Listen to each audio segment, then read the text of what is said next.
Domingo, 9 de setembro. O Fantástico está no ar e fala agora sobre as investigações do atentado contra o candidato à presidência Jair Bolsonaro. Quem é o agressor Adélio Bispo de Oliveira? E por que ele fez isso? Quinta-feira, em Juiz de Fora, Bolsonaro começou a caminhada cercado por uma grande multidão, como mostra esse vídeo de celular. Impossível uma proteção efetiva em meio a tanta gente. Às 13h45 da tarde, Adélio Bispo de Oliveira, de 40 anos, apunhalou Bolsonaro. Ele foi preso na hora e confessou o crime. Adélio nasceu em Montes Claros, Minas Gerais. Os pais, que já morreram, trabalhavam na prefeitura como varredores de rua. Ele saiu de casa aos 17 anos para procurar trabalho e manteve, desde então, pouco contato com os 4 irmãos. A família se surpreendeu ao vê-lo na TV. A filha minha estava com a televisão ligada lá e eu não estava, não. Aí ela, pelo nome, ela foi falar, pai, parece que é Tituca. O apelido dele é Tuca, né? O Fantástico conseguiu fotos do quarto de pensão que Adélio ocupava em Juiz de Fora. No dia do atentado, ele saiu daqui já com a faca enrolada em papel de jornal.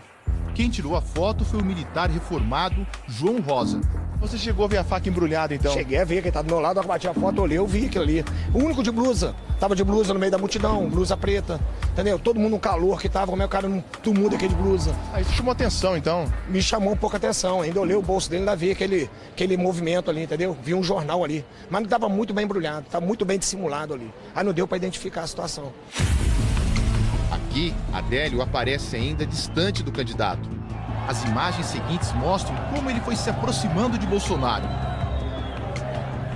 Agora, Adélio está com os olhos fixos no candidato. Instantes depois, ele atingiu Bolsonaro com a faca, ainda envolta no papel de jornal. Logo depois do ataque, Adélio foi agarrado por pessoas que acompanhavam a caminhada e acabou preso pela polícia. Adélio Bispo de Oliveira prestou 2 depoimentos aqui na Polícia Federal. O primeiro foi no dia do atentado, o outro na sexta-feira, antes de ser transferido para o Presídio Federal de Campo Grande. O Fantástico teve acesso a tudo o que ele disse oficialmente para os investigadores. Com base nos 2 depoimentos, o Fantástico mostra agora em detalhes a versão de Adélio Bispo de Oliveira. Adélio contou que morou em Montes Claros, Joinville, Florianópolis, Uberaba e, por fim, Juiz de Fora, onde estava havia 2 semanas e meia, na versão dele, procurando trabalho. Esta mulher, que não quis se identificar, é a dona de um restaurante em Florianópolis, onde Adélio trabalhou por 2 meses. Ele sempre estava sozinho, nunca tive álcool. Nos depoimentos à Polícia Federal, Adélio contou que teve 2 motivações para o atentado contra Bolsonaro. Uma religiosa e uma política. Segundo ele, Deus teria mandado matar o candidato.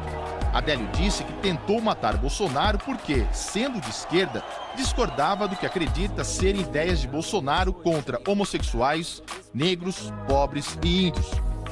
Ele disse que essas são posições de extrema direita. Adélio também contou por que saiu do PSOL, partido do qual foi filiado em 2007 a 2014. Ele queria se candidatar a deputado federal, mas, ao ser recusado pelo partido, se desfiliou. O envolvimento dele com a política começou antes, em setembro de 2005, durante os protestos contra o mensalão, um esquema de compra de votos e parlamentares revelado durante o primeiro governo Lula. A partir daí, Adélio dá sinais de mania de perseguição. Diz que passou a ser perseguido por grupos políticos e membros da maçonaria. Com medo dessas supostas perseguições, ele fez um curso de tiro nesse clube, em São José, região metropolitana de Florianópolis. Conta que pensou em comprar uma arma, mas não conseguiu dinheiro para isso. O Fantástico teve acesso também ao depoimento de um dos seguranças de Bolsonaro. Ele disse que Adélio insistiu em tirar uma foto com o candidato, mas não tinha uma câmera e carregava na roupa um objeto envolto de um jornal. Este homem ajudou a socorrer Bolsonaro. Ele estava muito pálido, muito branco e, assim, o tempo inteiro mostrando que estava sentindo muita dor. Adélio Bispo de Oliveira é defendido por 4 advogados. Tem algum partido pagando para vocês defendê-lo? Nenhum partido, de forma alguma.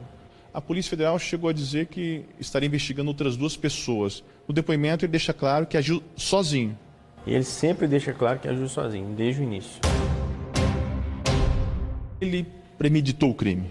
Premeditou, certamente ele premeditou. Ele saiu de casa para cometer. A intenção era matá-lo? A intenção era matá-lo, certamente era matá-lo.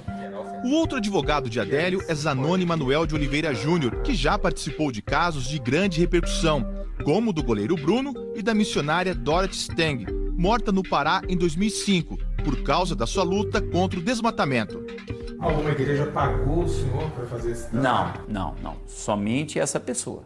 Eu acho que ela conhece a família, conhece o Adélio, mas o contato parece por conta de religião. Anos atrás, numa visita à família, Adélio deixou uma mala fechada.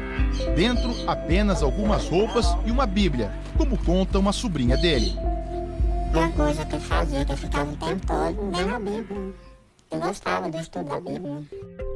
Segundo a família, ele passava muito tempo fechado no quarto, falando sozinho. Esta mulher conheceu Adélio há 24 anos, em Itajaí, em Santa Catarina, quando ele apareceu na casa dela vendendo livros. Ele era um rapaz de presença, um rapaz que a gente só lembrava de ver o jeito dele, né, bem estudado, né? Sabia como conversar. Ela conta que Adélio sumiu por algum tempo e que quando voltou, dizia que ouvia vozes. Ele falou para mim que ele estava escutando. Fala baixo, só fala bem baixinho, porque eles estão escutando. Eu olhava, quem que está escutando? Eu fui na janela, eu fui na porta. Quem que está escutando? Fala baixo. Nos depoimentos à Polícia Federal, Adélio Bispo de Oliveira disse que acreditava que, depois do atentado, seria fuzilado pela polícia e que não sairia vivo. Era uma missão suicida. Ele tinha certeza que iria lograr o intento dele, tanto quanto também teria sua vida ceifada. Olá, boa noite. Boa noite. O Fantástico apurou que Adélio Bispo de Oliveira frequentou a igreja missionária Resplendor da Glória de Deus, na cidade mineira de Montes Claros. Mas segundo uma pastora da igreja que preferiu não se identificar, há 6 anos ele não aparece por lá. A pastora nega que a igreja tenha contratado advogados para a defesa de Adélio. Ela também disse que a igreja não tem condições financeiras nem motivos para isso. A recuperação do candidato à presidência pelo PSL, Jair Bolsonaro, avança bem, segundo os médicos. Mas, de acordo com o último boletim, Bolsonaro apresenta uma leve anemia. O candidato Jair Bolsonaro, do PSL, continua internado na UTI do Hospital Albert Einstein. Segundo o boletim médico divulgado hoje, ele está estável e apresenta nítida melhora clínica e laboratorial, sem nenhuma evidência de infecção. O boletim informou ainda que o quadro abdominal apresentou melhora nas últimas 24 horas e que tem aumentado o tempo de permanência fora da cama e de caminhada. O filho de Bolsonaro, Eduardo, disse que, apesar da melhora, o pai ainda está muito debilitado. Os médicos falam que a recuperação dele está sendo boa, mas ele ainda está numa UTI, está um pouco amênico, está fraco, não dá 100%, né? Mas está melhorando bem. No fim da tarde, um segundo boletim informou que a paralisia intestinal decorrente do grande trauma mostra sinais de regressão. Os médicos acreditam que é possível que nos próximos dias a função intestinal se normalize e o paciente passe a ingerir alimentos por via oral. O boletim diz ainda que Bolsonaro apresenta uma leve anemia em decorrência do sangramento causado pela facada. Os investigadores da Polícia Federal querem descobrir como o agressor Adélio Bispo se manteve financeiramente em Juiz de Fora durante 15 dias, já que o último emprego dele foi em maio, e como alguém que ganhava um salário mínimo conseguia manter 4 celulares e um notebook. Esses equipamentos já estão sendo analisados. Os peritos querem saber com quem Adélio se comunicou antes do ataque a Jair Bolsonaro.